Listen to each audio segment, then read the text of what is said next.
First of all, so for this week I'll be reading chapter 20, and chapter 20 is basically about a public relations worker who has to make a decision based on serving the public or being loyal to the person that signs his paycheck. So John, he works for a PR consulting firm called Energy Public Relations EPR, and EPR worked in the Department of CAPS, the Community Advisory Panel, and the panel focused on organizing meetings with the city or city members on the issues that affected the citizens' daily lives.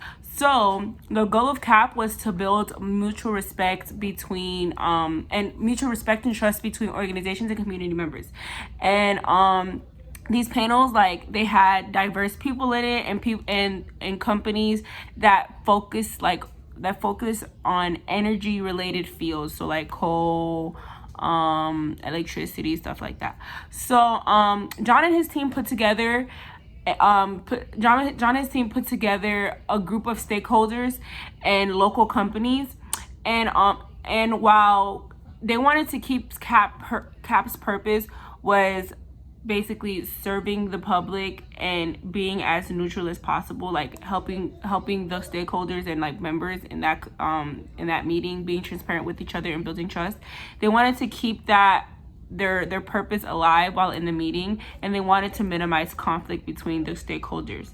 So John, he didn't find that being neutral in the meetings wasn't a problem until him and his coworker Jane, they went to work the next day, and they found that the company car that was from Jackie, which is the owner of EPR, she had a bumper sticker that supported and advocated for a coal mining company, which is going to be called CAG.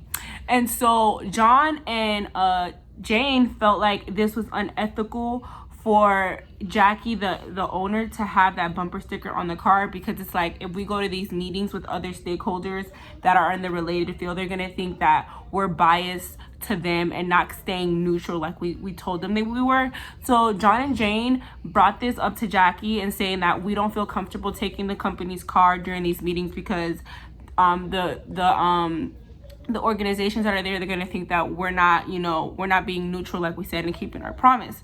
So Jackie, she didn't see a problem with this. And while I read it, I feel like it was really unethical of her. Like, she just only cared about the people that were, funding her own company. And the PRSA codes of ethics, basically they blatantly said that the profession you should choose.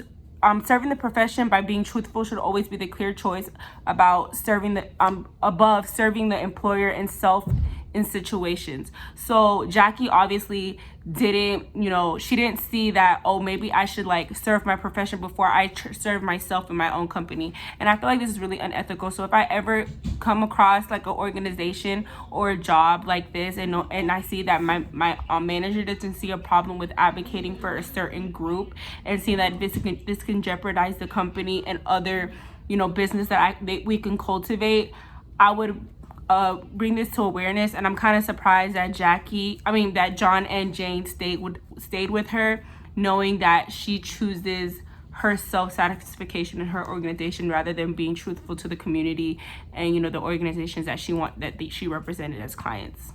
So yeah, this chapter made me really ethical, and I actually liked it. But bye.